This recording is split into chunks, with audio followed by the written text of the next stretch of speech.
L'automne de 1783 avait été particulièrement court dans les montagnes des Vosges. Les feuilles des hêtres et des chênes n'avaient pas eu le temps de prendre leur teinte dorée habituelle avant que les premières neiges ne s'abattent sur la région avec une violence inhabituelle.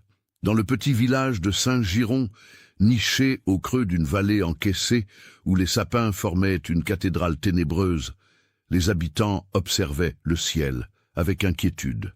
Le village comptait à peine 200 âmes, presque toutes dépendantes du commerce du bois.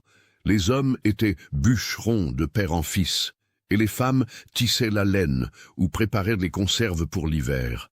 L'église, construite en pierre grise, extraite de la montagne, dominait la place centrale où se trouvait également l'unique auberge du village, tenue par la famille Renard depuis 3 générations. Ce matin-là, le 3 novembre 1783, 15 hommes se préparaient à partir pour leur campagne habituelle dans les hauteurs. Ils devaient abattre des arbres pendant 6 semaines, vivant dans des cabanes rudimentaires qu'ils construisaient eux-mêmes, ne redescendant au village que lorsque leur traîneau serait plein de bois. Parmi eux se trouvait Étienne Mercier, un homme de 32 ans, au visage buriné par le vent et le froid, marié à Mathilde et père de 3 enfants. Son fils aîné, Baptiste, âgé de 14 ans, le regardait partir avec envie, rêvant du jour où il pourrait rejoindre les équipes de bûcherons. Étienne avait posé sa main calleuse sur l'épaule de son fils. « L'année prochaine, peut-être, avait-il dit d'une voix grave, si tu continues à bien travailler avec ton oncle à la forge. » À ses côtés marchait Guillaume Fabre, son meilleur ami depuis l'enfance, un colosse aux cheveux roux qui riait trop fort et buvait encore plus. Il y avait aussi Léon Vasseur, le contremaître expérimenté de 50 ans qui dirigeait les opérations depuis 20 ans, et son neveu Antoine, un jeune homme nerveux qui partait pour sa 2e saison. Le père Thomas Beaulieu, le curé du village, était venu les bénir sur la place. C'était un homme maigre d'une 50aine d'années, au regard perçant et à la voix douce, arrivé à Saint-Giron 10 ans plus tôt. Il avait observé les nuages épais qui s'amoncelaient au-dessus des crêtes. « Mes frères !» avait-il dit en faisant le signe de croix, « que Dieu vous garde dans ces bois sauvages. Revenez-nous sains et saufs. » Les hommes avaient hoché la tête, certains esquissant un sourire. Ils connaissaient ces forêts mieux que les pierres de leur propre maison. Ils n'avaient peur de rien, ni des loups, ni des ours, ni du froid. Ils étaient les maîtres des Vosges. Ils avaient commencé à grimper le sentier escarpé, leur hache sur l'épaule, leur sac plein de pain, de lard séché et de fromage. Derrière eux, les femmes et les enfants agitèrent des mouchoirs. Mathilde Mercier serrait contre elle son plus jeune enfant, une petite fille de 3 ans nommée Amélie, sentant une anxiété inexplicable lui nouer l'estomac. La neige avait commencé à tomber avant même qu'ils n'atteignent la ligne des arbres. Les premières semaines s'écoulèrent normalement, du moins en apparence. Les villageois vaquaient à leurs occupations, préparant le village pour l'hiver qui s'annonçait rigoureux. Les enfants jouaient dans la neige qui ne cessait de s'accumuler, construisant des bonhommes de neige devant les maisons aux volets clos. Mais quelque chose clochait, la neige tombait sans interruption, jour après jour, transformant Saint-Giron en un îlot blanc cerné par la forêt sombre. Les températures chutaient de manière inhabituelle, et le vent hurlait dans les cheminées comme une bête affamée. Baptiste Mercier s'inquiétait pour son père. Chaque soir, il montait sur le toit de la grange pour regarder vers la montagne, espérant apercevoir les feux de camp des bûcherons. Mais il ne voyait que l'obscurité et les silhouettes noires des sapins ployant sous le poids de la neige. « Ils vont bien », lui répétait sa mère en serrant son châle autour de ses épaules. Ton père a vécu bien pire. Il connaît la montagne. Mais sa voix manquait de conviction. Le 20 décembre, soit 6 semaines après le départ des bûcherons, le village entier était rassemblé sur la place, scrutant le sentier de la montagne. C'était le jour prévu pour leur retour. L'aubergiste Jean-Pierre Renard avait préparé un banquet comme il le faisait chaque année pour célébrer le retour des hommes. Les heures passèrent. Le soleil déclina derrière les crêtes, projetant des ombres violettes sur la neige. Les femmes commencèrent à échanger des regards inquiets. Les enfants, sentant la tension, cessèrent de jouer. « Ils ont dû être retardés par la neige », dit Jacques Bertrand, le forgeron, tentant de rassurer la foule. « Vous savez comment sont les chemins en cette saison. » Mais personne n'était dupe. Les bûcherons connaissaient l'importance de respecter les délais. Ils avaient des familles qui les attendaient, des bouches à nourrir. La nuit tomba, le banquet de renards refroidit, les femmes rentrèrent chez elles, certaines en pleurs, d'autres le visage fermé, refusant d'envisager le pire. Le lendemain matin, le père Beaulieu convoqua une réunion d'urgence dans l'église. Une trentaine de personnes s'y rendirent, frissonnant dans l'air glacial malgré les brasiers allumés. Le curé monta en chair, son visage habituellement serein, marqué par l'inquiétude. « Mes chers paroissiens, commença-t-il, nous devons faire face à la réalité. Nos hommes ne sont pas revenus. Quelque chose a dû se produire là-haut. Je propose d'organiser une expédition de secours. » Un murmure parcourut l'assemblée. Jacques Bertrand se leva. « Père, avec tout le respect que je vous dois, ceux qui restent au village sont soit trop jeunes, soit trop vieux, soit indispensables ici. Comment voulez-vous organiser une expédition ? »« Je partirai », déclara une voix depuis le fond de l'église. Tous les regards se tournèrent vers Baptiste Mercier. Le garçon de 14 ans s'avança, le menton levé, malgré sa peur évidente. « C'est mon père là-haut, je connais le chemin. Mon oncle m'a appris à suivre les traces, à survivre dans les bois. »« Baptiste, non !» protesta sa mère en se levant d'un bond. « Tu n'es qu'un enfant. »« J'ai 14 ans, maman. »« Papa m'a promis que l'année prochaine je pourrais partir avec eux. Je suis prêt. » Un silence pesant s'installa. Le père Beaulieu descendit de sa chaire et posa une main sur l'épaule du garçon. « Tu as du courage, mon fils. Mais ta mère a raison. Nous ne pouvons pas te laisser partir seul. »« Je l'accompagnerai, » dit alors Marcel Fontaine, un ancien bûcheron de 60 ans, qui avait perdu une jambe dans un accident 10 ans plus tôt, mais connaissait les montagnes mieux que quiconque. « Et moi aussi, » ajouta Henri Prudhomme, le fils du meunier âgé de 17 ans. « Je viendrai également, » déclara le père Beaulieu lui-même, surprenant l'assemblée. « Ces hommes sont mes ouailles, je ne peux pas rester ici sans rien faire. » 3 autres hommes se portèrent volontaires. Nicolas Leroux, un chasseur expérimenté d'une 40aine d'années, Paul Girard, le frère cadet de l'un des bûcherons disparus, et André Chabert, un homme taciturne qui vivait en ermite à la lisière du village. Le groupe de 7 hommes se prépara pendant 2 jours.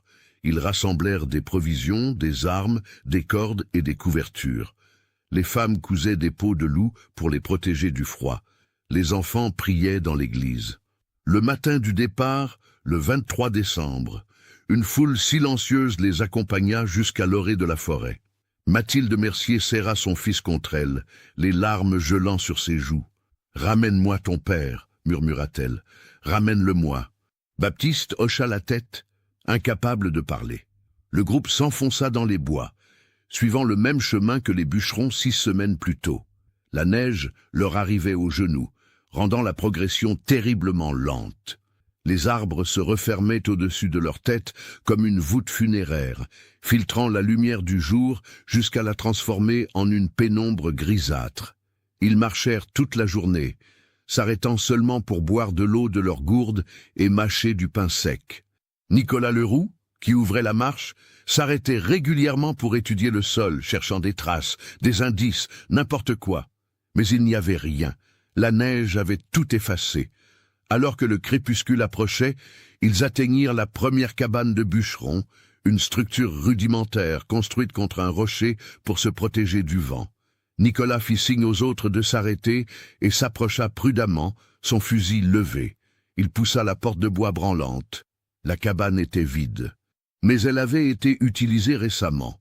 Des cendres froides dans le foyer, des couvertures jetées en désordre, des gamelles renversées. Et sur le mur, gravé dans le bois avec un objet tranchant, un mot « Faïm ». Le père Beaulieu entra derrière Nicolas et observa l'inscription, son visage se durcissant. « Ils sont passés par ici, » dit-il doucement, « mais ils sont repartis. »« Pourquoi graver ce mot ?» demanda Henri Prudhomme, sa voix tremblante. Personne ne répondit. Ils décidèrent de passer la nuit dans la cabane. Marcel Fontaine ralluma le feu pendant que les autres disposaient leur couverture. Baptiste, épuisé par la marche, s'endormit rapidement, blotti contre le mur. Mais les hommes plus âgés restèrent éveillés longtemps, scrutant l'obscurité à travers les fentes de la porte, écoutant les bruits de la forêt. Le vent hurlait. Les branches craquaient sous le poids de la neige. Et parfois, très loin, ils croyaient entendre autre chose, des cris. Ou peut-être était-ce simplement leur imagination. Au petit matin, ils reprirent leur route. La température avait encore chuté durant la nuit, et leur respiration formait des nuages de vapeur dans l'air glacial. Ils progressaient en silence, chacun perdu dans ses pensées sombres. Vers midi, André Chabert, qui fermait la marche, s'arrêta brusquement. « Vous entendez ça » souffla-t-il. Tous se figèrent, tendant l'oreille. Au début, rien. Puis, porté par le vent, un son ténu. Un gémissement? Un appel? « Là-bas !» dit Nicolas en pointant du doigt vers la gauche du sentier. « Ça vient de cette direction. » Ils quittèrent le chemin, s'enfonçant dans la neige profonde entre les arbres. Le son devenait plus distinct. C'était définitivement une voix humaine, faible et désespérée. Ils émergèrent dans une petite clairière, et ce qu'ils virent les fit s'arrêter net. Un homme était attaché à un arbre, ses vêtements en lambeaux, son corps couvert de plaies et d'ecchymoses. Il avait la tête baissée, semblant inconscient.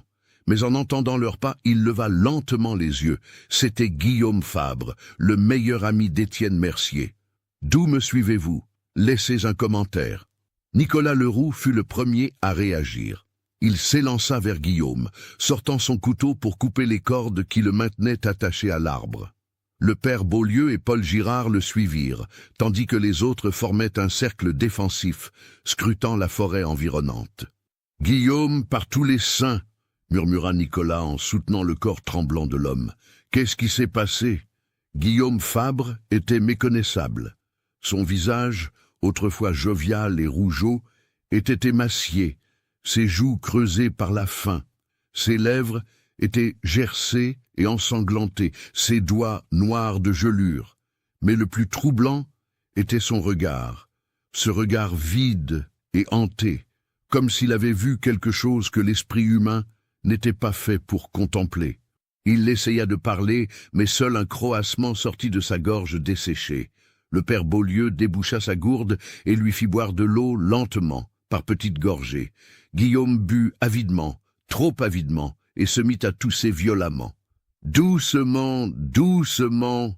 dit le prêtre. « Vous êtes en sécurité maintenant. » Baptiste Mercier s'était approché, les yeux écarquillés d'horreur. « Monsieur Fabre, » dit-il d'une voix tremblante, « où est mon père? Où sont les autres ?» Guillaume tourna son regard vers le garçon et quelque chose passa dans ses yeux. De la peur? De la culpabilité? Il détourna le visage. « Ne remontez pas !» murmura-t-il finalement, sa voix à peine audible. « Repartez! Partez d'ici !»« Impossible !» dit Marcel Fontaine en boitant vers eux. « Nous ne repartirons pas sans savoir ce qui s'est passé, sans retrouver nos hommes. » Guillaume se mit à trembler de tout son corps, et ce n'était pas seulement à cause du froid. Des larmes gelaient sur ses joues, tandis qu'il secouait la tête frénétiquement. « Vous ne comprenez pas, » gémit-il. « Vous ne pouvez pas comprendre. Ce qui s'est passé là-haut, ce n'était pas, nous n'étions plus nous-mêmes. » Le père Beaulieu posa une main ferme sur l'épaule de Guillaume. « Racontez-nous tout depuis le début, » dit-il d'une voix calme mais autoritaire. « Nous avons besoin de savoir. » Ils installèrent Guillaume près d'un feu qu'ils allumèrent dans un creux protégé par des rochers. Le blessé avala un peu de soupe chaude que Paul Girard avait préparée, ses mains tremblant tellement qu'il renversait la moitié du liquide. Puis, lentement, entre des silences entrecoupés de sanglots, il commença à raconter. « Les 2 premières semaines se sont bien passées, » commença-t-il, fixant les flammes. « Nous avions abattu beaucoup d'arbres. Le travail avançait bien, mais la neige ne s'arrêtait jamais. Chaque nuit, elle tombait plus fort, et le froid devenait de plus en plus intense. Il but une gorgée d'eau avant de continuer. Puis il y a eu la tempête, la vraie tempête, celle qui a tout changé. Elle a duré 3 jours. 3 jours pendant lesquels nous ne pouvions même pas sortir de notre abri. Le vent arrachait les toits de nos cabanes. La neige nous ensevelissait vivants. Nous devions creuser continuellement pour ne pas être étouffés. Baptiste écoutait, hypnotisés par le récit, tandis que les autres hommes échangeaient des regards inquiets. Quand la tempête s'est calmée, nous étions prisonniers. La neige nous arrivait au-dessus de la tête. Impossible de descendre au village. Impossible même de chercher du gibier. Nous étions piégés comme des rats. Guillaume marqua une pause, ses yeux fixant un point invisible dans les flammes. Nous avions des provisions pour 6 semaines. Mais la tempête nous avait surpris à la 4e semaine. Il nous restait donc de la nourriture pour 2 semaines, peut-être un peu plus si nous rationnions sévèrement. Léon, le contremaître, a pris les choses en main. Il a institué des rations strictes. Un morceau de pain par jour, un peu de lard tous les 2 jours, de l'eau chaude pour tromper la faim. Mais le froid brûlait tellement de calories. Nous avions tout le temps faim. Tout le temps. Après une semaine de rationnement, nous pouvions à peine tenir debout. Certains hommes commençaient à délirer. Albert Rousseau parlait tout seul, voyait sa femme morte dans les ombres. Thomas Villeneuve chantait des berceuses, comme s'il berçait un enfant invisible. Il frissonna et but encore de l'eau. C'est Pierre Lacombe qui a été le premier. Un matin, nous l'avons trouvé gelé dans son sommeil. Il s'était simplement endormi et ne s'était jamais réveillé. Nous avons creusé une tombe dans la neige, aussi profonde que nous pouvions. Le père, Léon a dit quelques mots. Nous étions tous là, tremblants, affamés, regardant ce corps rigide disparaître sous la neige blanche. La voix de Guillaume se brisa. C'est cette nuit-là que tout a basculé. Nous étions tous réunis dans la cabane principale, serrés les uns contre les autres pour avoir chaud. Plus personne ne dormait vraiment. Nous restions là, dans le noir, à écouter nos estomacs crier. Et puis quelqu'un a dit quelque chose. Je ne me souviens pas qui, peut-être Julien Ferrand, peut-être quelqu'un d'autre. Il a dit qu'il y avait de la viande. Là, dehors, dans la neige. Un silence de mort s'abattit sur le groupe. Baptiste sentit son sang se glacer dans ses veines. Au début, personne n'a répondu. Continua Guillaume, ses yeux maintenant fixés sur ses mains tremblantes. Nous savions tous de quoi il parlait, mais personne n'osait le dire à voix haute. C'était impensable. Nous étions des chrétiens, des hommes civilisés, mais la faim, vous ne pouvez pas comprendre. La faim n'est pas juste une sensation, elle devient une entité, elle vous dévore de l'intérieur, elle efface tout le reste, la morale, l'humanité, tout. Le père Beaulieu serrait si fort sa croix que ses jointures étaient blanches. Léon s'est levé. Il a dit que quiconque prononcerait ces mots de nouveau serait chassé dans la neige. Il a dit que nous étions des hommes de Dieu, que nous mourrions avec dignité s'il le fallait. Certains ont hoché la tête, d'autres sont restés silencieux. Votre père, Baptiste. Guillaume regarda le garçon pour la première fois depuis qu'il avait commencé son récit. Votre père était du côté de Léon. Il a dit que nous devions tenir, que Dieu nous éprouverait mais ne nous abandonnerait pas, qu'il préférait mourir de faim que de faire ça. Les larmes coulaient librement sur le visage de Guillaume maintenant. Mais les jours ont passé, plus de nourriture, rien, juste le froid et la faim. Les hommes sont devenus comme des fantômes. Certains ne parlaient plus, d'autres parlaient sans arrêt, des discours incohérents. Marc Leblanc est mort le 5e jour après Pierre. Cette fois, nous n'avons pas enterré le corps. Nous n'avions plus la force. Il déglutit difficilement. Cette nuit-là, alors que nous dormions tous dans un état de semi-conscience, j'ai été réveillé par un bruit de mastication. J'ai ouvert les yeux, et ce que j'ai vu, Guillaume se tut, le corps secoué de sanglots silencieux. Le père Beaulieu dut le secouer doucement pour qu'il continue. Julien Ferrand était penché sur le corps de Marc. Il mangeait, il arrachait des morceaux de chair avec ses dents, comme un animal. Son visage était couvert de sang noir dans l'obscurité. Et le pire, c'est que je n'ai pas crié, je n'ai pas appelé à l'aide, je suis juste resté là, figé, parce qu'une partie de moi comprenait. Au matin, d'autres se sont réveillés et ont vu. Léon a essayé de chasser Julien, mais il était trop faible. Et puis d'autres ont rejoint Julien. Albert, Thomas, un à un, ils ont cédé. Ils ont dit que le corps était déjà mort, que ce n'était pas vraiment qu'il ne tuait personne, juste qu'il survivait. Baptiste avait envie de vomir. Henri Prudhomme s'était détourné, la main sur la bouche. Même les hommes les plus endurcis du groupe semblaient ébranlés. Le groupe s'est divisé, poursuivit Guillaume. D'un côté, ceux qui avaient cédé. De l'autre, ceux qui refusaient encore. Votre père, Léon, Antoine, moi-même et quelques autres.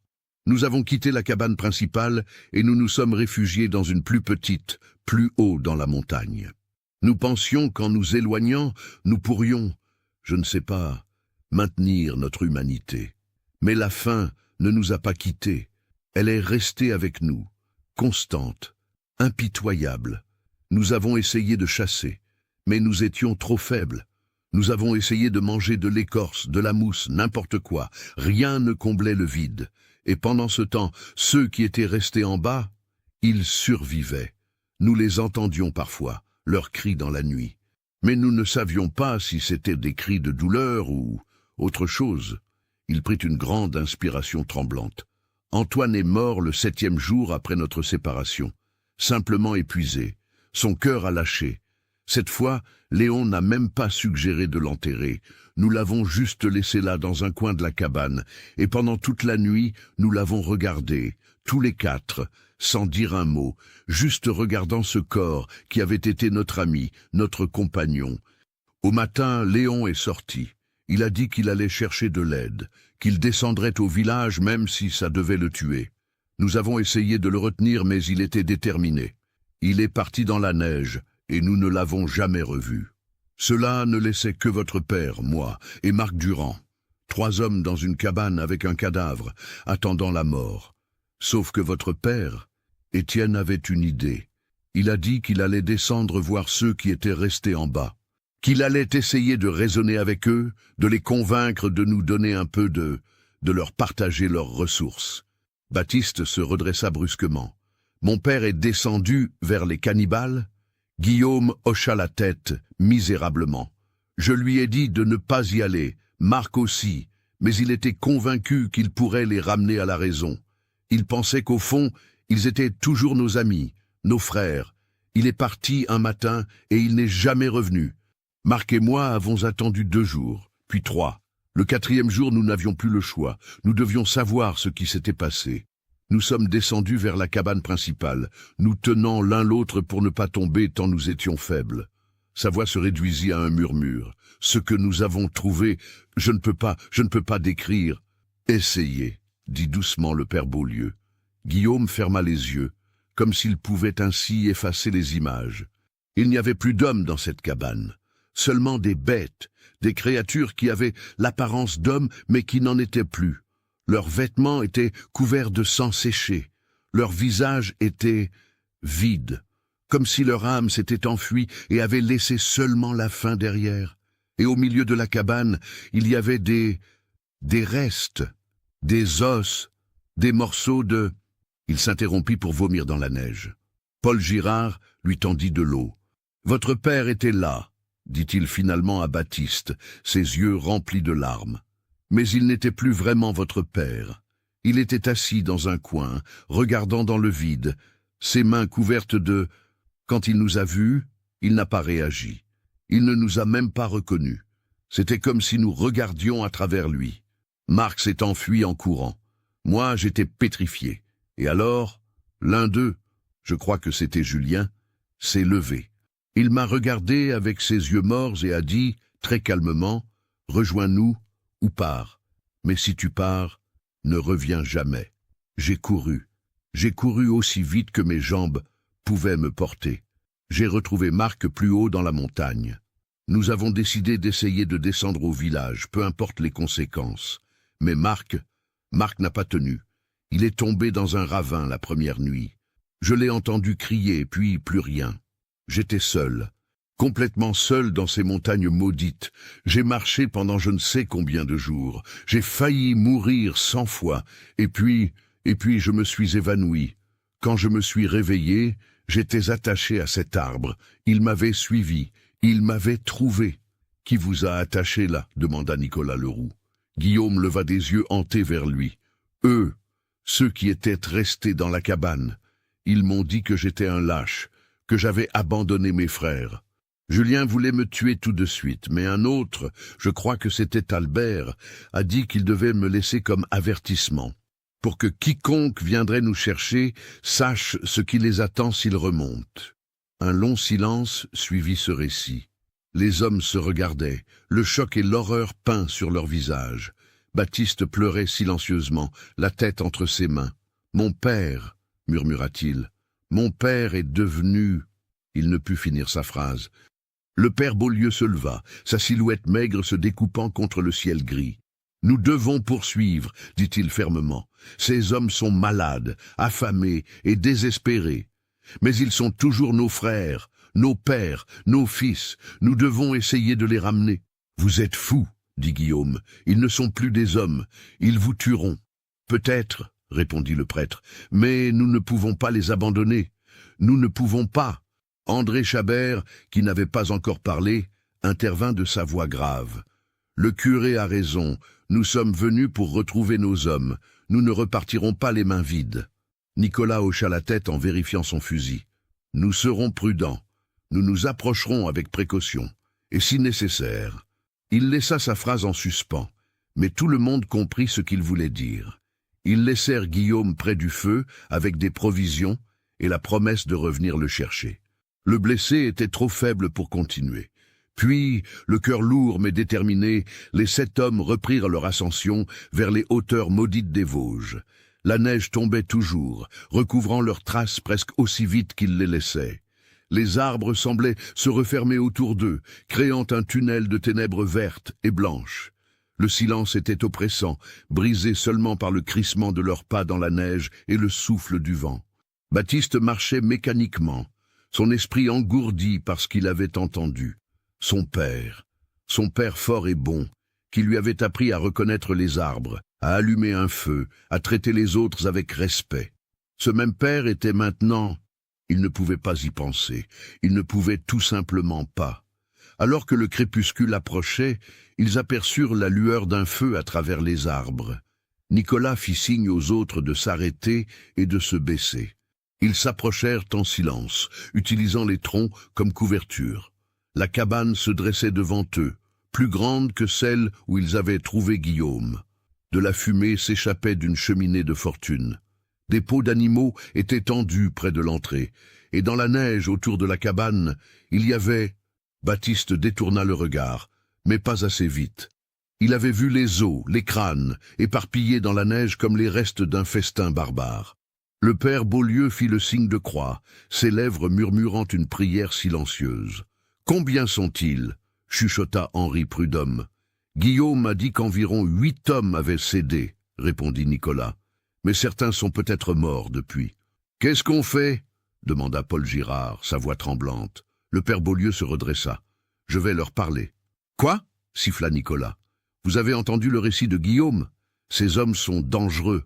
Ce sont toujours des âmes de Dieu, » répondit le prêtre avec une détermination tranquille. « Je dois essayer. » Avant que quiconque puisse l'arrêter, il sortit de derrière les arbres et marcha vers la cabane, sa croix brandie devant lui. « Mes frères !» appela-t-il d'une voix forte. « Je suis le père Thomas Beaulieu. Je viens du village de Saint-Giron. Nous sommes ici pour vous ramener chez vous. » La porte de la cabane s'ouvrit lentement. Une silhouette émergea, puis une autre. Bientôt, 6 hommes se tenaient devant la cabane, leurs formes émaciées projetant de longues ombres dans la lumière déclinante. Ils ne ressemblaient plus aux hommes qui étaient partis du village 6 semaines plus tôt. Leurs cheveux étaient longs et emmêlés, leurs barbes sales et pleines de nœuds. Leurs vêtements pendaient sur leur corps décharné. Mais le plus terrible étaient leurs yeux, des yeux vides et froids, comme le ciel d'hiver. L'un d'eux s'avança. C'était Julien Ferrand, ou ce qu'il en restait. « Le village !» dit-il d'une voix rauque et cassée. « Nous ne pouvons pas retourner au village. »« Bien sûr que si !» répondit le père Beaulieu, gardant sa voix calme malgré la peur qu'il ressentait. « Vos familles vous attendent, vos enfants pleurent pour vous, vous êtes malades, affamés, mais vous pouvez guérir. Dieu pardonne tous les péchés. » Julien secoua la tête lentement. « Dieu !» répéta-t-il comme si le mot était étranger. Il n'y a pas de Dieu ici, père. Il n'y a que la faim et le froid, et nous avons fait ce qu'il fallait pour survivre. J'ai entendu ce qui s'est passé, dit le prêtre. Je sais que vous avez souffert des choses terribles, mais ce n'est pas trop tard. Nous pouvons descendre ensemble maintenant. Nous avons de la nourriture, des couvertures. Nous pouvons vous aider. Un rire amer émana de l'un des autres hommes. De la nourriture, cracha-t-il. De la nourriture. Julien leva une main, et l'homme se tut. Vous ne comprenez pas, père. Nous ne sommes plus les hommes que vous avez bénis sur la place du village. Ce que nous avons fait, ce que nous sommes devenus, il n'y a pas de retour possible. Il y a toujours un chemin de retour vers Dieu, insista le père Beaulieu. C'est à ce moment que Baptiste, incapable de se retenir plus longtemps, sortit de sa cachette. « Papa !» cria-t-il. « Papa, où es-tu » Les hommes devant la cabane se tournèrent vers lui. Et de l'obscurité de la porte, une dernière silhouette émergea. Étienne Mercier se tenait là, regardant son fils, et dans ses yeux, Baptiste ne vit rien. Aucune reconnaissance, aucune chaleur, rien. Si cette histoire macabre vous a donné des frissons, partagez-la avec un ami qui aime les contes d'horreur. Le temps sembla se figer. Baptiste regardait son père, et son père le regardait en retour, mais c'était comme regarder à travers un fantôme.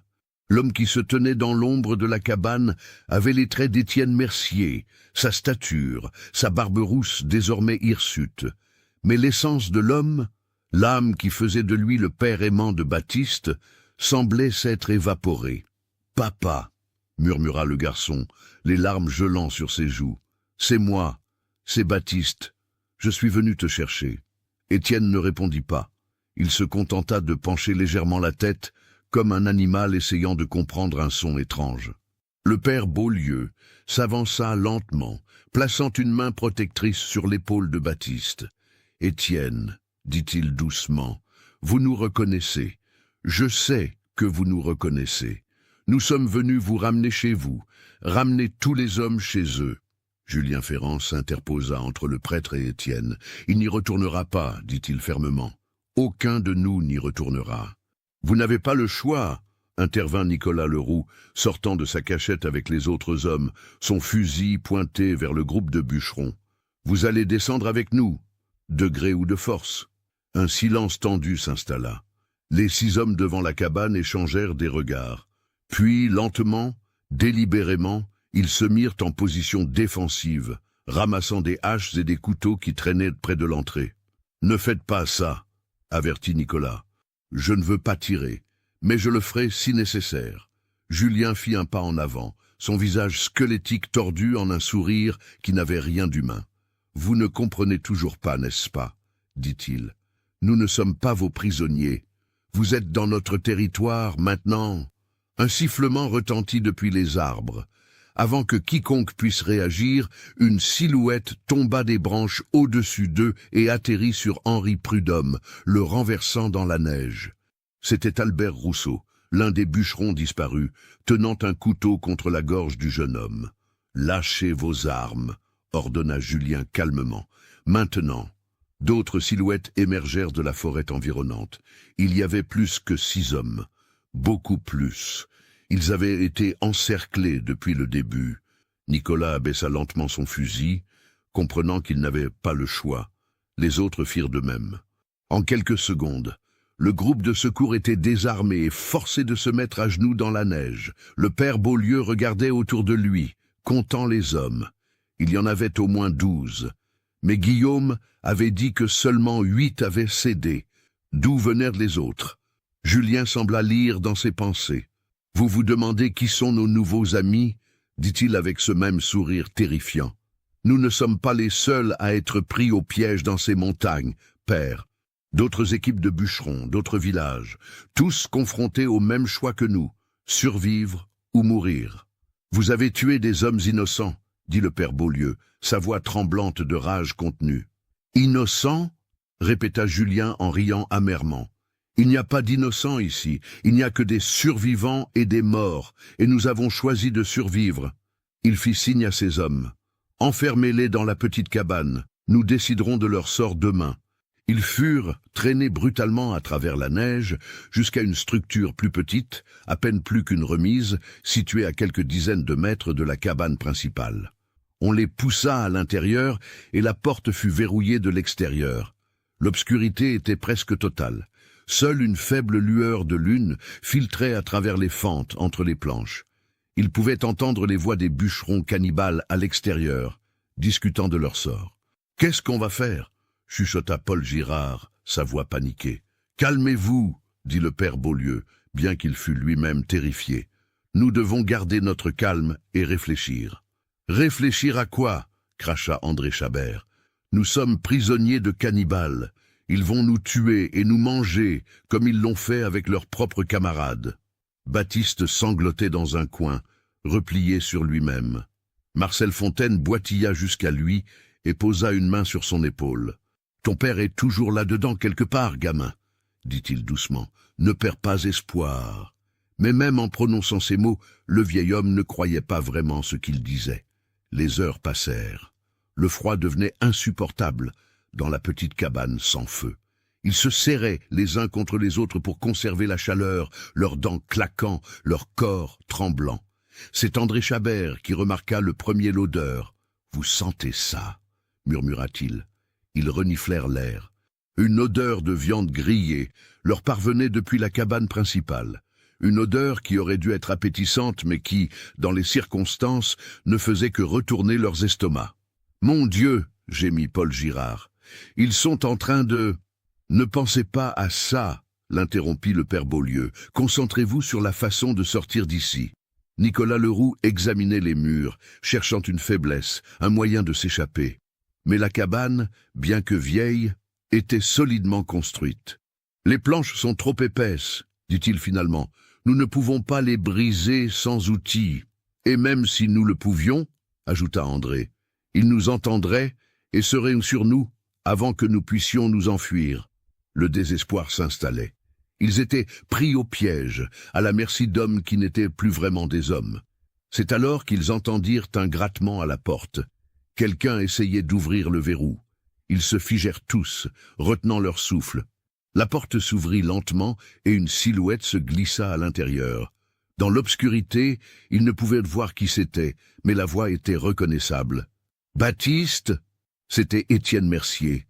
Le garçon se leva d'un bond, se précipitant vers son père. « Papa! Oh papa, tu es revenu! Tu es redevenu toi-même !»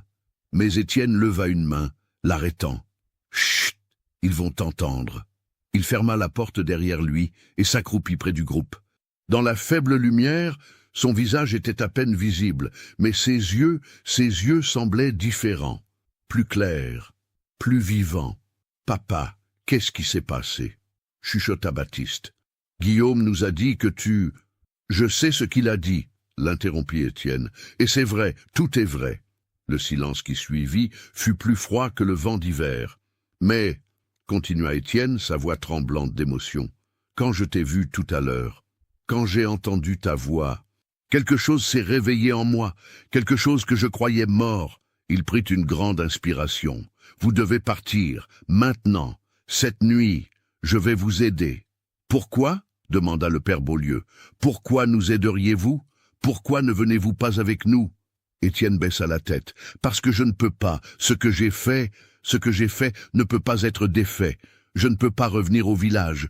Je ne peux pas regarder ma femme dans les yeux.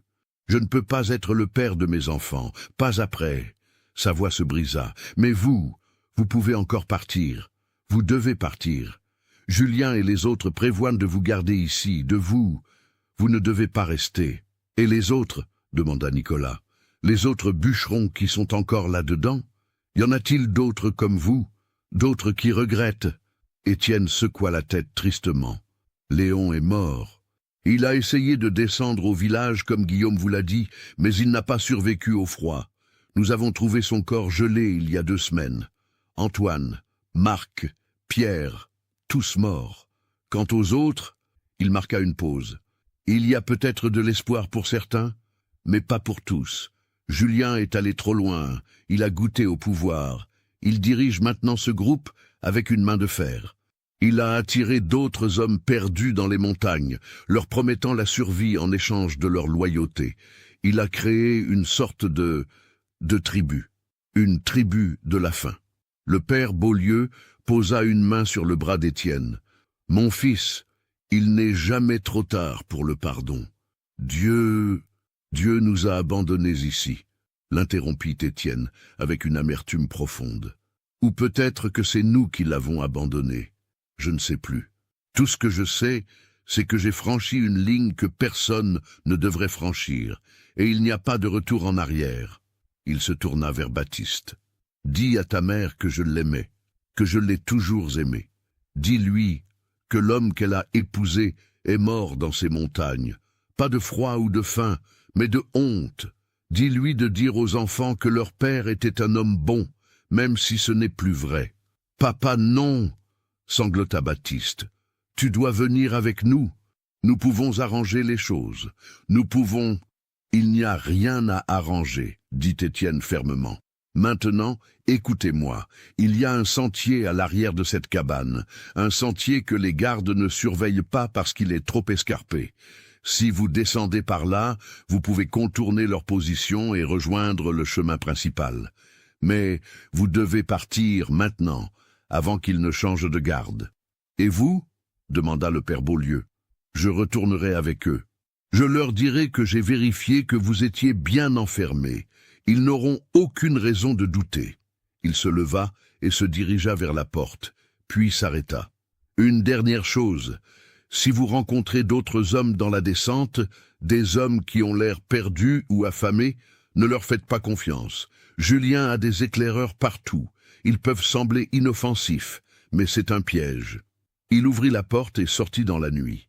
Baptiste voulut le suivre, mais Marcel le retint. « Laisse-le partir, gamin. C'est déjà assez dur pour lui comme ça. » Ils attendirent quelques minutes, chaque seconde semblant durer une éternité. Puis, aussi silencieusement que possible, ils sortirent un par un de la cabane. La nuit était noire comme de l'encre, seule la neige réfléchissant faiblement la lumière des étoiles. Ils pouvaient voir des silhouettes autour de la cabane principale, des hommes montant la garde. Mais comme Étienne l'avait dit, l'arrière semblait dégagé. Ils se faufilèrent dans l'ombre, retenant leur souffle. Chaque craquement de la neige sous leurs pieds résonnant comme un coup de tonnerre dans leurs oreilles. Baptiste jetait des regards en arrière, cherchant son père, mais Étienne avait disparu. Ils atteignirent le sentier dont Étienne avait parlé. C'était effectivement escarpé, presque une falaise, mais c'était leur seule chance. « Allez-y », chuchota Nicolas, un par un. « Accrochez-vous aux racines et aux rochers. » Paul Girard fut le premier à descendre, glissant et dérapant mais parvenant à maintenir son équilibre. Henri Prudhomme le suivit, puis André Chabert. C'est à ce moment qu'un cri retentit depuis la cabane principale. « Ils s'échappent !» Des torches s'allumèrent. Des voix hurlaient dans la nuit.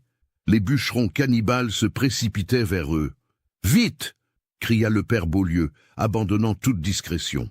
Marcel Fontaine, malgré sa jambe invalide, se laissa glisser le long de la pente. Nicolas poussa Baptiste devant lui, puis suivit le garçon.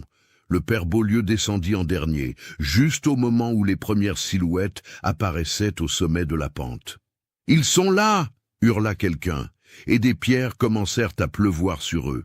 Ils glissèrent, roulèrent, tombèrent, se relevant à chaque fois, animés par une terreur pure. Derrière eux, ils pouvaient entendre les cannibales descendre également, leur connaissance supérieure du terrain leur donnant un avantage. Mais les fugitifs avaient quelques précieuses minutes d'avance. Ils atteignirent le bas de la pente et se mirent à courir à travers la forêt, branches fouettant leurs visages, neige les ralentissant à chaque pas. Baptiste courait sans penser, son cœur battant si fort qu'il craignait qu'il n'explose. Il pouvait entendre les autres autour de lui, leur respiration haletante, leurs jurons étouffés quand ils trébuchaient. Et derrière, toujours derrière, les hurlements de leurs poursuivants. Ils coururent pendant ce qui sembla être des heures, bien que ce ne fût probablement que quelques minutes. Puis Nicolas s'arrêta brusquement, levant une main. « Attendez, écoutez !» Ils s'immobilisèrent, haletant, tendant l'oreille. Silence. Les hurlements avaient cessé, les sons de poursuite aussi. Ils ont abandonné, chuchota Henri, incrédule. Non, dit André Chabert, secouant la tête. Ils connaissent ces bois. Ils savent quelque chose que nous ignorons. C'est le père Beaulieu qui comprit le premier. Le ravin, dit-il, sa voix glacée de terreur. Guillaume a dit que Marc était tombé dans un ravin. Et alors? Demanda Paul. Et alors, nous venons peut-être de courir droit vers lui. Comme pour confirmer ces mots, le sol s'effondra soudain sous les pieds de Baptiste. Le garçon bascula en avant, ses mains griffant désespérément la neige, mais elles glissaient entre ses doigts. Il sentit le vide s'ouvrir sous lui. Une main l'attrapa par le col. Nicolas le tira en arrière juste au moment où le bord s'écroulait complètement, révélant une faille béante dans la terre, un gouffre noir et sans fond.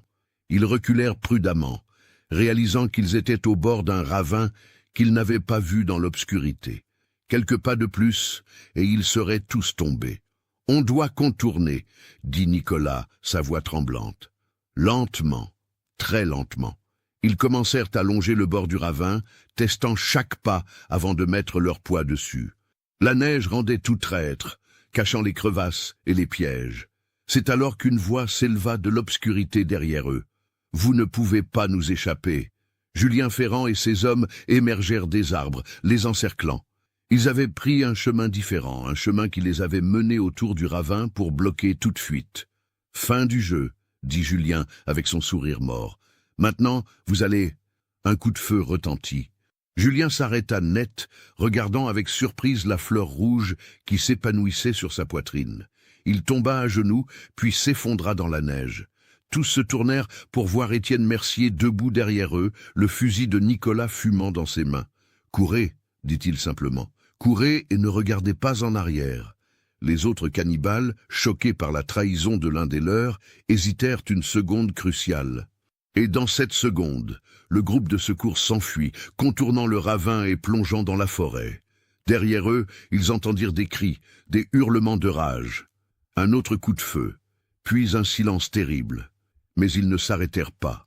Ils coururent, jusqu'à ce que leurs poumons brûlent, jusqu'à ce que leurs jambes refusent de les porter, jusqu'à ce que la lumière grise de l'aube commence à filtrer à travers les arbres. Ce n'est qu'alors qu'ils s'effondrèrent dans la neige, épuisés, en sécurité, vivants. Baptiste pleura pour son père, pleura pour l'homme qui s'était sacrifié pour les sauver, pleura pour l'homme qui ne rentrerait jamais à la maison. Soutenez notre chaîne en cliquant sur le bouton merci en forme de cœur afin que nous puissions continuer à vous proposer des histoires aussi sombres et captivantes que celle-ci. La descente fut un cauchemar éveillé. Épuisés physiquement et émotionnellement, les 6 survivants trébuchaient dans la neige, se soutenant mutuellement quand l'un d'eux tombait. Marcel Fontaine souffrait terriblement de sa jambe invalide, mais refusait qu'on le porte. Henri Prudhomme avait développé des gelures aux mains et aux pieds. Paul Girard délirait par moments, appelant son frère mort. Le père Beaulieu menait le groupe, sa croix serrée contre sa poitrine, murmurant des prières pour les vivants et les morts. Nicolas Leroux et André Chabert formaient l'arrière-garde, scrutant constamment la forêt derrière eux, s'attendant à voir les cannibales surgir à tout moment. Baptiste marchait comme un automate, son esprit engourdi par le choc et le chagrin. Les dernières images de son père le hantaient. Ce coup de feu, ce sacrifice. L'homme qui l'avait élevé, qui lui avait appris à être fort et bon, avait commis l'impensable, puis s'était racheté dans un dernier acte de bravoure désespéré. Ils retrouvèrent Guillaume Fabre, là où ils l'avaient laissé, toujours près du feu maintenant éteint. Il était vivant, mais à peine. Ils le chargèrent sur un traîneau improvisé et continuèrent leur descente. Le 2e jour de leur retour, alors qu'ils traversaient une clairière enneigée, André Chabert s'arrêta brusquement. « Quelqu'un nous suit », chuchota-t-il. Tous se figèrent, scrutant la ligne des arbres. Au début, rien. Puis, une silhouette émergea lentement de l'ombre des sapins. C'était un homme, ou ce qu'il en restait. Ses vêtements étaient en lambeaux, son visage décharné, ses cheveux et sa barbe formant une masse hirsute. Mais contrairement au cannibale qu'ils avaient fui, celui-ci ne semblait pas menaçant. Il semblait plutôt terrifié, perdu. « S'il vous plaît » croassa l'homme, levant des mains tremblantes. « S'il vous plaît, aidez-moi. J'étais avec l'équipe de Valois, du village de Sainte-Catherine. Nous sommes montés il y a 2 mois, et il s'effondra dans la neige, sanglotant. Le père Beaulieu s'approcha prudemment, se rappelant l'avertissement d'Étienne sur les éclaireurs de Julien. Mais quelque chose dans le désespoir de cet homme semblait authentique. « Comment vous appelez-vous » demanda le prêtre. « Luc Perrin » répondit l'homme entre 2 sanglots. « Mon équipe, ils ont changé, comme les vôtres. J'ai fui, je me cache depuis des semaines. Je pensais que j'allais mourir ici. » Nicolas échangea un regard avec André. C'était trop pratique, trop parfait. Exactement le genre de piège qu'Étienne les avait mis en garde. « Montrez-nous vos mains » ordonna Nicolas, son ton dur. Luc tendit ses mains. Elles étaient couvertes de gelures et de crevasses. Mais elles étaient propres, pas de traces de sang séchées sous les ongles, pas de blessures défensives. « Ouvrez votre bouche » dit André. Luc obéit, confus. Ses dents étaient en mauvais état, mais il n'y avait pas de résidus de chair entre elles. Le père Beaulieu prit une décision. « Venez avec nous, dit-il, mais sachez que nous serons vigilants. Au moindre signe suspect, au moindre... »« Je comprends, » dit Luc en se relevant difficilement. « Merci, merci. » Ils continuèrent leur route, Luc Perrin marchant au milieu du groupe, constamment surveillé. Mais l'homme semblait véritablement soulagé d'avoir trouvé de l'aide, et au fil des heures, sa présence devint moins menaçante. Le soir du 2e jour, alors qu'ils établissaient un camp pour la nuit, Luc partagea son histoire. Elle était remarquablement similaire à celle de Saint-Giron. Un hiver brutal, une équipe piégée, la faim qui ronge l'humanité, la descente dans l'horreur. « Nous étions 20, dit-il, fixant le feu. Après la tempête, nous n'étions plus que 12, puis 8, puis... Je ne sais même pas combien sont encore en vie là-haut. J'ai fui quand j'ai vu ce qu'il faisait au corps de mon meilleur ami. Combien de villages sont touchés ?» demanda le père Beaulieu, une terreur glacée s'emparant de lui. Luc secoua la tête. « Je ne sais pas, mais j'ai entendu Julien Ferrand parler. Oui, je connais ce nom. Ils communiquent entre eux, les différents groupes. Ils forment une sorte d'alliance, une fraternité de la faim comme ils l'appellent. Il pourrait y avoir des dizaines de groupes comme celui-ci dans les Vosges. » Un silence horrifié suivit cette révélation. « Nous devons avertir les autorités, » dit Nicolas. « Le roi doit envoyer des soldats. Ces montagnes doivent être nettoyées. »« Personne ne croira, » dit André sombrement. « Des bûcherons devenus cannibales, formant des tribus dans les montagnes. Cela semble trop fantastique, trop incroyable. Nous sommes des témoins, insista le père Beaulieu. Guillaume est témoin, Luc est témoin, ils devront nous croire. Mais même en prononçant ces mots, il n'était pas sûr de les croire lui-même. Le 3e jour, enfin, ils aperçurent les premiers signes de civilisation. De la fumée s'élevant d'une cheminée, un chien qui aboyait, et puis, émergeant de la brume matinale, les toits de Saint-Giron.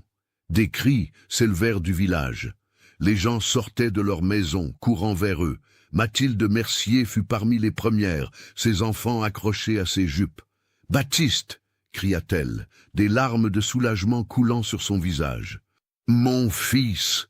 Elle le serra contre elle, l'étreignant si fort qu'il pouvait à peine respirer.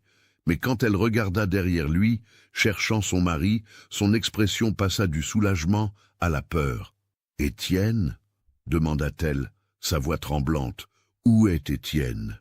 Baptiste ne put répondre. Il se contenta de secouer la tête, les larmes coulant librement. Et dans ce geste, Mathilde comprit. Elle tomba à genoux dans la neige, un cri de douleur déchirant s'échappant de sa gorge. Le village entier se rassembla dans l'église. Le père Beaulieu, épuisé mais déterminé, raconta tout. Chaque détail horrible, chaque moment d'horreur. La faim, la descente dans la barbarie. Les hommes qui n'étaient plus des hommes. Certains pleuraient, d'autres refusaient de croire. Quelques-uns accusèrent les survivants de mentir, de fabriquer des histoires pour couvrir quelque lâcheté ou abandon. Mais quand Guillaume Fabre, maintenant suffisamment remis pour parler, confirma le récit avec ses propres mots douloureux, les doutes commencèrent à s'estomper. Et quand Luc Perrin, un étranger sans raison de mentir, ajouta son témoignage similaire d'un autre village, la terrible vérité devint incontestable. « Que faisons-nous » demanda Jacques Bertrand, le forgeron. « Nos hommes sont encore là-haut. Certains peuvent encore être sauvés. »« Non » dit le père Beaulieu avec une tristesse infinie. « Ceux qui ont franchi cette ligne ne peuvent pas revenir.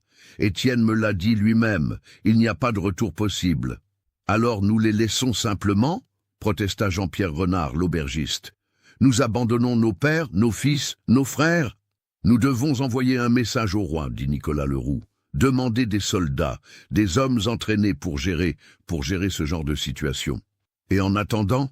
demanda quelqu'un depuis le fond de l'église. « En attendant, » dit le père Beaulieu, sa voix résonnant dans l'espace sacré, « nous prions. Nous prions pour les âmes perdues dans ces montagnes, nous prions pour leurs familles, et nous prions pour que Dieu nous pardonne de ne pas avoir pu les sauver. » Les jours suivants furent parmi les plus sombres que Saint-Giron ait jamais connus. Des messagers furent envoyés vers les villes plus grandes, portant des lettres scellées décrivant la situation. Mais avec l'hiver à son apogée, les routes étaient presque impraticables. Il faudrait des semaines, peut-être des mois, avant que de l'aide ne vienne. Les femmes qui avaient perdu leur mari étaient plongées dans un deuil étrange et incomplet. Comment pleurer quelqu'un qui était techniquement encore en vie? Comment faire son deuil d'un homme qui était devenu un monstre? Mathilde Mercier passait ses jours dans l'église, priant pour l'âme de son mari. Baptiste l'accompagnait souvent, s'agenouillant à ses côtés, se souvenant de l'homme que son père avait été. L'homme qui lui avait appris à pécher, à reconnaître les étoiles, à être bon et juste. « Il m'a sauvé, maman », disait Baptiste encore et encore. À la fin, il est redevenu lui-même. Il nous a sauvés. Et Mathilde hochait la tête, s'accrochant à cette pensée comme un naufragé s'accroche à une planche. Son mari avait péché terriblement, mais il s'était racheté. Il était mort en héros, même si personne d'autre ne le saurait jamais vraiment. Un mois après leur retour, par une nuit sans lune, des cris éclatèrent depuis la périphérie du village. Les gardes que Nicolas avait postés après leur retour donnaient l'alarme. « Ils viennent! Ils descendent de la montagne !» Le village entier se réveilla dans la panique. Les hommes attrapèrent tout ce qui pouvait servir d'armes, haches, fourches, couteaux de cuisine. Les femmes et les enfants furent rassemblés dans l'église, la structure la plus solide du village. Le père Beaulieu se tenait devant les portes de l'église, sa croix brandie, prêt à défendre ses ouailles jusqu'à son dernier souffle. Mais les attaquants ne vinrent jamais. Au petit matin, ils découvrirent ce qui avait déclenché l'alarme. Un corps, ou plutôt des restes, déposés à l'entrée du village. C'était celui de Julien Ferrand, reconnaissable malgré les mutilations. Et cloué à sa poitrine, un message écrit avec du sang sur un morceau de tissu. « Restez dans vos vallées. Les montagnes nous appartiennent maintenant. » Le message était clair. Les cannibales n'avaient pas l'intention de descendre attaquer le village. Mais ils ne laisseraient personne monter non plus. Les hauteurs des Vosges étaient devenues leur royaume. Un royaume de faim et d'horreur. Les semaines passèrent. L'hiver commença lentement à relâcher son emprise glaciale. La neige fondit par endroits, révélant la terre brune et boueuse en dessous. Mais personne à Saint-Giron ne se réjouissait de l'arrivée du printemps. Guillaume Fabre, maintenant physiquement remis mais psychologiquement brisé, quitta le village un matin sans dire au revoir à personne. Il laissa une lettre pour sa femme et ses enfants, leur demandant pardon et leur disant qu'il ne pouvait plus vivre avec les souvenirs de ce qu'il avait vu, de ce qu'il avait vécu. On retrouva son corps, 2 jours plus tard, pendu à un arbre à la lisière de la forêt, ses yeux ouverts, fixant les montagnes qu'il avait fuies. Luc Perrin, lui, décida de rester à Saint-Giron. Il n'avait nulle part où aller, sa propre famille ayant probablement péri dans les hauteurs. Il s'installa dans une petite maison abandonnée et commença à travailler comme assistant au moulin. Les villageois l'acceptèrent lentement, reconnaissant en lui un survivant, quelqu'un qui comprenait leur douleur. Mais il y avait quelque chose d'étrange chez Luc, quelque chose que personne ne pouvait vraiment définir, une façon dont il regardait la viande à l'étal du boucher, une façon dont il disparaissait parfois pendant des heures, revenant avec des excuses vagues sur des promenades en forêt. Baptiste, maintenant considéré comme un homme malgré ses 14 ans, après ce qu'il avait vécu, remarquait ces étrangetés. Mais il gardait ses soupçons pour lui, se disant que c'était juste le traumatisme qui rendait tout le monde suspicieux. Un soir, alors qu'il aidait sa mère à préparer le dîner, il lui posa une question qui le tourmentait depuis des semaines. « Maman, crois-tu que papa soit en paix maintenant ?» Mathilde s'arrêta de peler les pommes de terre et regarda son fils. Il avait tellement grandi en si peu de temps, le garçon insouciant qui était parti à la montagne n'était plus. À sa place se tenait un jeune homme hanté, marqué par des horreurs qu'aucun enfant ne devrait voir. « Je veux le croire », dit-elle doucement. « Je veux croire que Dieu a vu son sacrifice final, son acte de rédemption, et a accueilli son âme. Mais la vérité, Baptiste, c'est que je ne sais pas. Tout ce que je sais, c'est que l'homme que j'ai aimé, le père que tu as connu, est mort en essayant de faire ce qui était juste. Et cela doit compter pour quelque chose. » Elle prit son fils dans ses bras, et ils pleurèrent ensemble pour l'homme qu'ils avaient perdu, pour l'innocence qui leur avait été arrachée, pour le monde qui ne serait plus jamais le même. Or, le printemps arriva enfin, mais il apporta peu de soulagement à Saint-Giron. Les soldats du roi arrivèrent en mars, une compagnie de 40 hommes sous le commandement du capitaine Armand Valois, un vétéran endurci de nombreuses campagnes. Le père Beaulieu les rencontra à l'entrée du village et leur expliqua la situation. Le capitaine écouta, son visage devenant de plus en plus sombre à mesure que le récit progressait. « Des cannibales !» répéta-t-il finalement, comme s'il avait du mal à croire le mot qui sortait de sa propre bouche. « Dans les montagnes françaises, au XVIIIe siècle. » « Je sais à quel point cela semble incroyable, » dit le père Beaulieu. « Mais nous avons des témoins, des preuves. Montrez-moi. » Ils conduisirent le capitaine à la maison où le corps mutilé de Julien Ferrand avait été conservé dans la glace d'un cellier. Valois examina les blessures, le message sanglant, son expression restant impénétrable. « C'est bien du cannibalisme, » confirma-t-il finalement. « J'ai vu des choses similaires pendant la campagne d'Amérique, des hommes piégés dans des forts pendant l'hiver, affamés au-delà de la raison, mais jamais sur un tel nombre, jamais de manière aussi organisée. »« Que pouvez-vous faire ?» demanda Nicolas Leroux. « Nous monterons, dit Valois simplement. Nous trouverons ces hommes et nous les ramènerons, de force si nécessaire. Ils seront jugés pour leurs crimes. »« Capitaine, » intervint André Chabert, « avec tout le respect que je vous dois, ces hommes ne sont plus... Ils ne se rendront pas. Ils se battront comme des animaux acculés. Alors nous nous battrons aussi, » répondit Valois, sa voix dure comme l'acier. « Mes hommes sont des soldats du roi. Nous avons affronté des ennemis bien pires que des bûcherons affamés. » Le père Beaulieu voulut protester, expliquer que ce n'était pas si simple, mais il se retint. Peut-être le capitaine avait-il raison. Peut-être que des soldats professionnels pourraient faire ce qu'eux n'avaient pas pu. Ou peut-être envoyait-il simplement 40 hommes de plus à leur mort. Le lendemain matin, la compagnie se prépara à monter. Baptiste, qui les observait depuis la place du village, fut surpris de voir Luc Perrin s'approcher du capitaine Valois. « Je connais les montagnes, » disait Luc. « Je peux vous servir de guide. » Valois le jaugea du regard. « Vous étiez l'un d'entre eux ?»« Non, » répondit Luc avec conviction. « J'ai fui avant que ça n'aille trop loin, mais je connais leur position, leurs habitudes. Je peux vous aider. » Le capitaine hocha la tête. « Très bien, vous viendrez. Mais si je détecte la moindre trahison, je vous abattrai moi-même. » Je comprends. Ils partirent dans une formation militaire disciplinée, 40 soldats plus Luc Perrin, grimpant le même sentier que les bûcherons avaient emprunté 6 mois auparavant.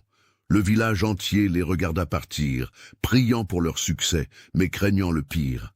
Baptiste voulait aller avec eux, mais le capitaine avait refusé catégoriquement. « Vous en avez déjà assez vu, garçon, » avait-il dit. « Restez ici. Protégez votre famille. Laissez les soldats faire leur travail. » Ils attendirent. Les jours devinrent des semaines. Les premières fleurs du printemps commencèrent à éclore, ajoutant une touche de couleur incongrue à l'atmosphère sombre du village. Puis, Un matin du début avril, un soldat solitaire descendit en titubant du sentier de la montagne.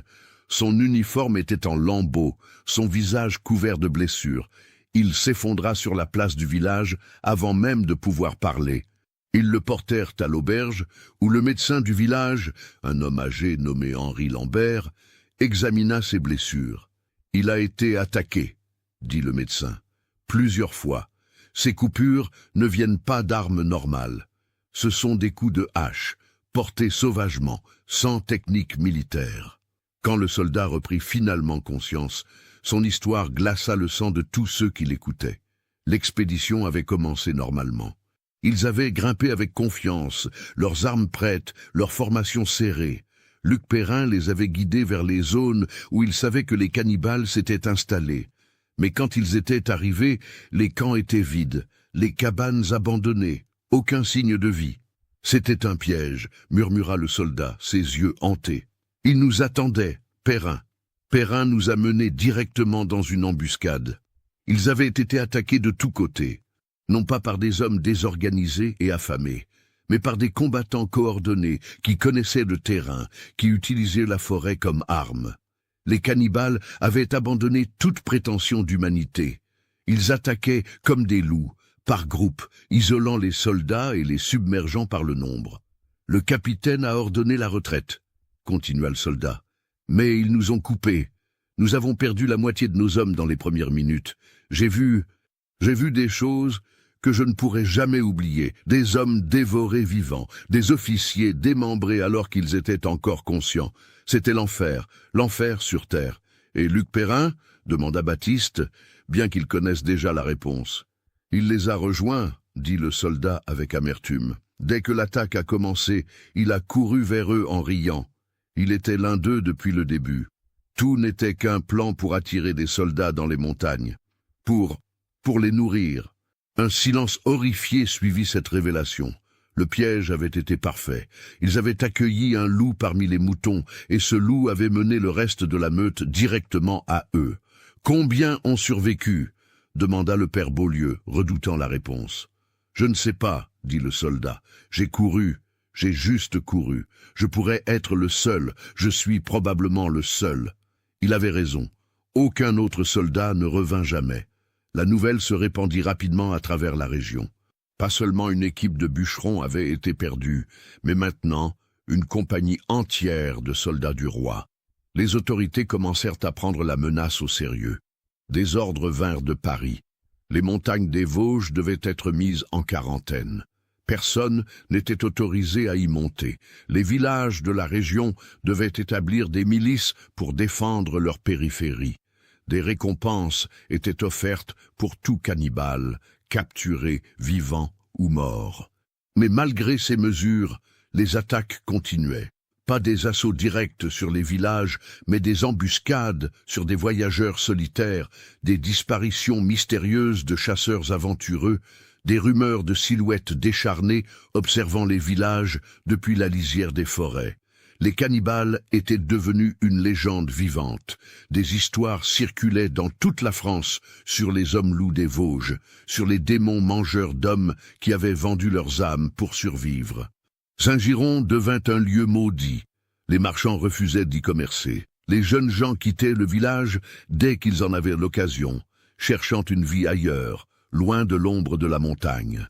Baptiste, maintenant âgé de 16 ans, était devenu le protecteur de facto de sa famille. Son frère cadet était trop jeune, et il n'y avait plus d'hommes en âge de travailler. Il avait appris la forge avec Jacques Bertrand, travaillant dur pour subvenir aux besoins de sa mère et de ses sœurs. Un soir, 2 ans après la catastrophe, il était assis avec le père Beaulieu dans l'église vide, regardant les bougies scintiller dans l'obscurité. « Père, demanda-t-il, croyez-vous qu'ils soient toujours en vie là-haut? Les cannibales ?» Le vieux prêtre, maintenant courbé par l'âge et le chagrin, soupira. « Je ne sais pas, mon fils. Peut-être. Ou peut-être se sont-ils dévorés entre eux. Peut-être n'y a-t-il plus rien là-haut que des eaux blanchies et des esprits tourmentés. J'y pense parfois, admit Baptiste. Mon père, ce qu'il est devenu, ce qu'il a fait. Et puis, je me rappelle son dernier acte, comment il nous a sauvés. Lequel était le vrai homme, le cannibale ou le héros? Les deux, répondit le père Beaulieu avec une sagesse triste. C'est ça la vérité terrible de l'humanité, Baptiste. Nous sommes capables du pire et du meilleur.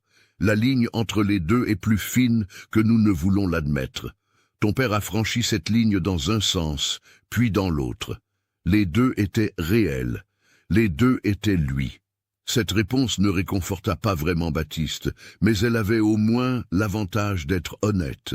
Les années passèrent. L'histoire des bûcherons cannibales devint une légende, puis un conte pour faire peur aux enfants. Les détails s'estompèrent, se transformèrent, furent embellis ou minimisés selon qui racontait l'histoire. Certains disaient que tout n'était qu'un mythe, une histoire inventée pour expliquer des disparitions naturelles dans les montagnes dangereuses. D'autres juraient que c'était vrai, que leurs grands-parents avaient connu des survivants, avaient vu les preuves. Mais à Saint-Giron, ceux qui avaient vécu ces événements n'oubliaient jamais. Ils portaient les cicatrices, visibles et invisibles, jusqu'à leur mort. Le père Beaulieu mourut en 1790, en portant ses souvenirs dans la tombe. Nicolas Leroux fut tué pendant la Révolution française, accusé de collaboration avec l'Ancien Régime.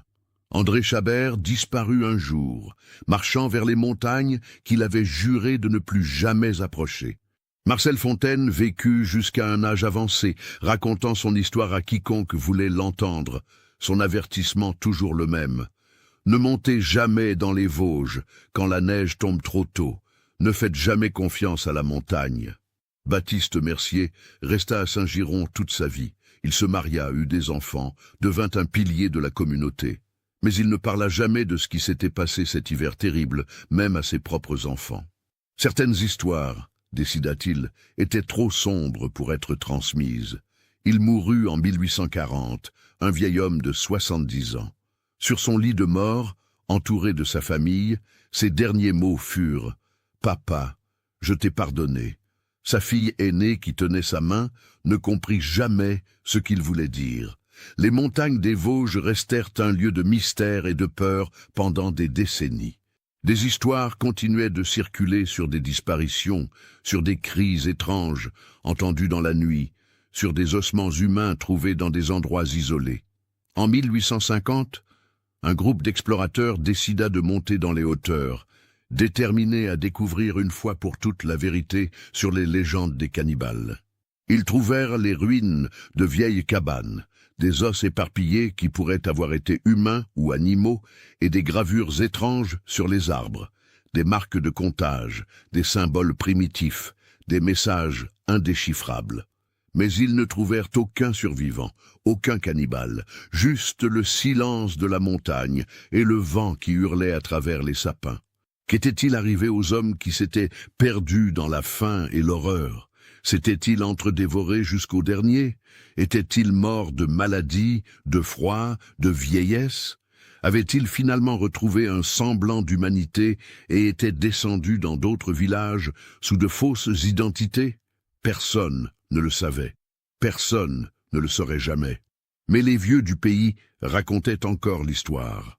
Comment, lors de certains hivers particulièrement rigoureux, quand la neige tombait plus tôt et plus fort que d'habitude, il valait mieux rester près des feux et verrouiller les portes, car dans ces nuits-là, disait-il, on pouvait encore entendre les échos de la faim dans le hurlement du vent.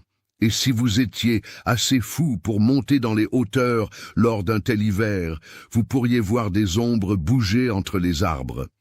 Des ombres qui avaient autrefois été des hommes, mais qui n'étaient plus rien d'autre que l'incarnation de la plus primitive et terrifiante des nécessités humaines. La faim, la terrible, implacable, inhumaine faim qui pouvait transformer un père en monstre, un ami en prédateur, un homme de Dieu en démon. Et cette faim, disaient les anciens, ne mourrait jamais vraiment. Elle attendait simplement, patiente, dans les profondeurs gelées des montagnes, attendant que l'hiver soit assez dur, que les hommes soient assez désespérés, que la civilisation soit assez fragile, attendant de se réveiller à nouveau. Par une nuit froide de novembre 1899, un historien nommé Philippe Gérard était assis dans les archives de Strasbourg, consultant de vieux documents sur les catastrophes naturelles des Vosges. Il tomba sur un rapport poussiéreux daté de 1783, écrit de la main tremblante du père Thomas Beaulieu. Le rapport décrivait en détail les événements de cet hiver terrible, les noms des disparus, les témoignages des survivants, les tentatives de secours. Tout était là, préservé dans l'encre fanée et le papier jauni. Mais ce qui frappa Philippe n'était pas tant l'histoire elle-même, aussi horrible fut-elle, mais une note annexée au rapport. Une note datée de 1797, écrite par un officier de gendarmerie. Malgré nos efforts répétés, nous n'avons jamais pu confirmer la capture ou l'élimination de tous les individus impliqués dans les événements dits des bûcherons cannibales. Certaines disparitions inexpliquées continuent d'être rapportées dans la région. Il est recommandé de maintenir la vigilance, particulièrement durant les mois d'hiver. Philippe regarda par la fenêtre de l'archive. Dehors, les premiers flocons de neige de l'année commençaient à tomber, virevoltant dans la lumière des lampadaires. Il frissonna sans vraiment savoir pourquoi. Quelque part dans les montagnes, dans l'obscurité entre les arbres, quelque chose bougeait peut-être, quelque chose qui attendait, quelque chose qui avait faim, mais c'était probablement juste son imagination, probablement juste le vent, probablement. Philippe ferma le dossier et le remit dans son rayonnage. Certaines histoires, décida-t-il, étaient mieux laissées dans les archives. Certaines vérités étaient trop sombres pour être exhumées. Il quitta les archives et rentra chez lui en marchant rapidement, serrant son manteau contre le vent froid. Et s'il jeta un regard nerveux vers les montagnes sombres qui se profilaient à l'horizon, s'il pressa le pas en entendant un bruit étrange dans l'obscurité, personne ne pouvait vraiment le lui reprocher. Après tout, c'était novembre. La neige tombait tôt cette année, bien trop tôt. Qu'avez-vous pensé de l'histoire? Laissez votre commentaire ci-dessous et partagez vos réflexions sur ce cas terrifiant. Envie d'autres histoires d'horreur mêlant histoire et mystère? Abonnez-vous, activez la cloche de notification et partagez avec ceux qui aiment le côté obscur de l'humanité. À bientôt pour le prochain cauchemar.